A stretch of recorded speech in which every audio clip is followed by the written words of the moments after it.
Assalamualaikum warahmatullahi wabarakatuh.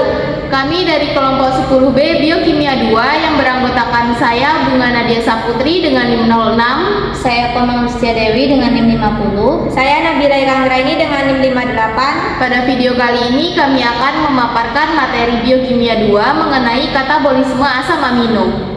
Selamat menyaksikan.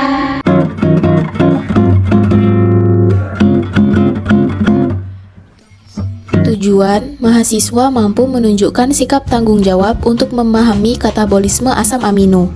Katabolisme asam amino adalah proses pemecahan asam amino untuk menghasilkan energi atau senyawa lain yang dibutuhkan tubuh. Proses ini terjadi ketika tubuh memerlukan energi dan asam amino tidak lagi digunakan untuk sintesis protein atau fungsi lainnya. Katabolisme asam amino dapat terjadi dalam kondisi kelaparan, kekurangan energi, atau dalam keadaan stres metabolik.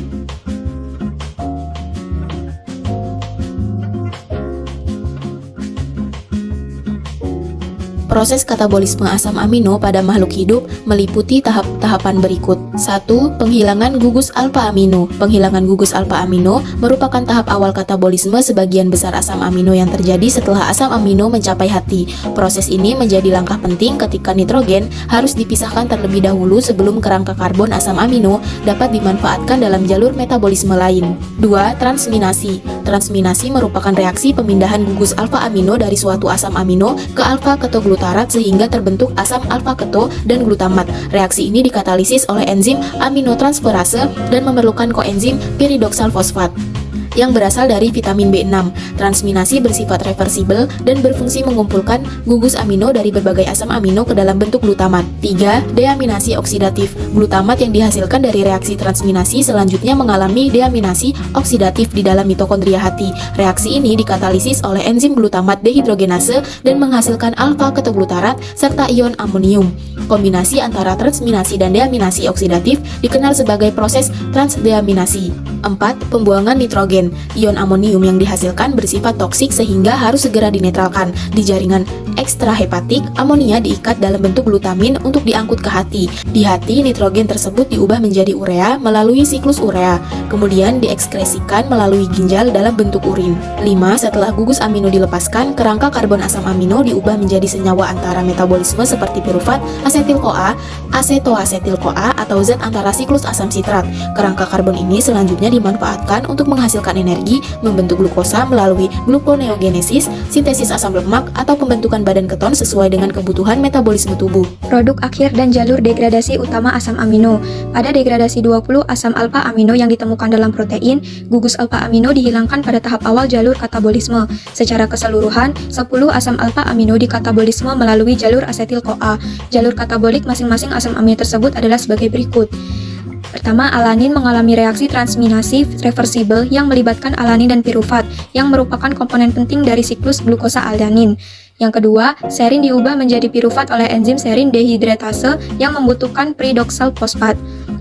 3. Glisin diubah menjadi serin oleh enzim serin hidroksimetil transferase dengan gugus hidroksimetil disumbangkan oleh N5-N10 metilen tetrahidrofolat. Kemudian serin diubah menjadi pirufat. 4. Sistein pada hewan diubah menjadi pirufat melalui beberapa jalur metabolik. 5. Treonin dalam jalur degradasi utamanya dioksidasi oleh treonin dehidrogenase untuk membentuk alfa amino beta ketobutirat. 6. Lisin diubah menjadi alfa ketodiapat melalui serangkaian reaksi yang melibatkan dua oksidasi, penghilangan gugus asam amino rantai samping, dan transminasi. 7. Triptofan diubah menjadi alfa ketoadipat melalui 8 reaksi yang juga menghasilkan format dan alanin. 8. Katabolisme trirosin dimulai dengan reaksi transminasi dan dihidroksilasi. 9. Fenilalanin dihidroksilasi menjadi triosin oleh enzim fenilalanin 4-monoksiggenase dalam reaksi yang membutuhkan oksigen dan tetrahidrobiopretin atau BH4. 10. Leusin, salah satu asam amino rantai cabang, diubah menjadi HMG CoA melalui serangkaian reaksi yang meliputi transminasi, 2 oksidasi, karboksilasi, dan hidrasi. Perbandingan energi yang dihasilkan, katabolisme asam lemak menghasilkan 4 ATP tergantung jenis asam amino.